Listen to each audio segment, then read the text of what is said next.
Tere! Mina olen Kalev ja täna räägime hakklihamassinatest.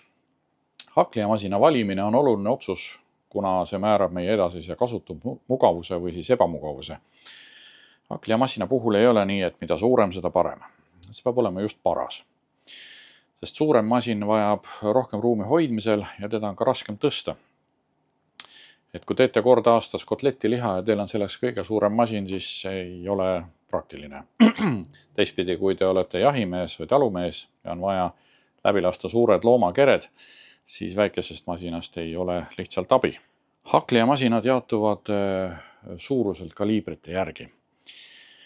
On DC8, DC12, 22 ja siis on veel 32, mida mul siin praegu ei ole. Aga on olemas DC32 sõel, et siis saab näha umbes, kui palju ta suurem on teistest. Ja Hiina tootjad teevad veel väga väikesi DC5 suurusi, neid võib leida igast toidupoest ja see oleks siis nagu siit allapoole.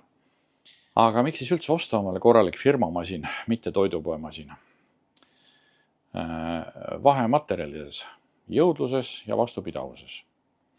Võib liialdamata öelda, et need on eluaegsed hakklihamassinad.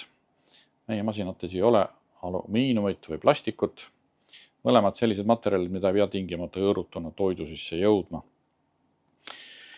Need masinad on kõik mõeldud kasutamiseks 24/7 ehk siis väga suure koormuse jaoks.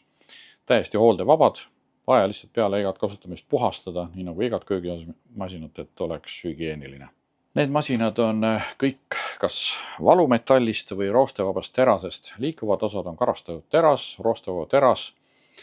Metallist korpus annab hakklihamassinale ka mõnusa stabiilsuse. Ta ei hakka laua peal ringi sõitma, kui kasutate. Kõikidel masinatel on käigukastis niinimetatud turvahammasrattad, mis kaitsevad mootorit. Kui te näiteks kondimasinasse lasete, siis ta ei vigasta mootorit, vaid lihtsalt murrab selle ühe väikse saki ära, mida on kerge vahetada. Hakklihamassinad on siis erineva suurusega, ehk siis eelkõige sisselaske avad on erinevad, see, kus te liha sisse lasete. Ja seda on kõige parem näha siit eest nende sõela suuruste järgi. Et mida suurem masin, seda suuremad lihapalad saab korraga läbi lasta. Suurem masin töötab sama koguse liha ära kiiremini ja neid lihapalasid ei pea nii väikeseks lõikama. Et kui teil on vaja lasta läbi terve põdrakere või loomakered, siis 12 või 22, mitte vähem. Kui on jahiseltsiga tegemist, kus on palju loomakeresid korraga, siis mitte väiksem kui 22 või pigem isegi 32 kaliiber. Üksik jahimehele võib kaaluda 12, sellepärast et masin on väga võimekas, aga mõõdult väiksem, võtab töövälisel ajal vähem ruumi. DC12 ja 22 on universaalsed masinad, kuna neile saab ühendada külge ka suuri mahlapresse. Samuti toore seakamara lõikamiseks nimetatud tristtera, mis lõikab väga hästi toorest seakamarat ja ka palju teisi asju. DC8-l seda tristtera ei ole. DC8 on optimeeritud just kodukasutuseks. Kui vahele on vaja teha kotleti hakkliha või jõuluks täita mõned vorstid, siis on ta suurepärane optimaalne lahendus. Võtab vähe ruumi, väga võimas. DC8 kombipaketis on kaasas veel väike mahlapress, juurviljariiv, biskviidipress. Ideaalne kodukasutuseks.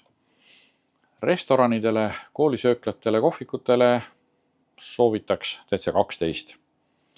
Toon seda eriti välja, kuna vahel on kohvikud ostnud DC8 masina ja pärast on natukene hädas olnud, kuna on ostetud ainult hinna järgi, aga töödeldavad kogused tegelikkuses on ikka väga suured.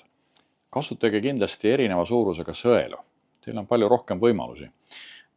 Meil on valikus kõikidele kaliibritele kõik sõela suurused, alates 3 mm, 4 mm pasteedisõeltest kuni siis väga suurteni välja. Ja muidugi tristtera, mis on kõikidel mudelitel välja arvatud DC8. See on küll elementaarne, aga igaks juhuks räägin üle, et liha läbi laskmisel on vaja liha sobiva suurusega paladeks lõigata. Tervet suurt tükki korraga pannes kiilub mingil hetkel masin ikkagi kinni. Mugavam on kallata peale eelnevalt lõigatud palad ja töö jookseb kiiresti. Siin ongi suur vahe, mida suurem masin, seda suuremad palad, seda suurem töökiirus. Ega siis midagi, leidke omale just paraja suurusega masina, head kasutamist. Tagasisidet võite kirjutada kommentaarides.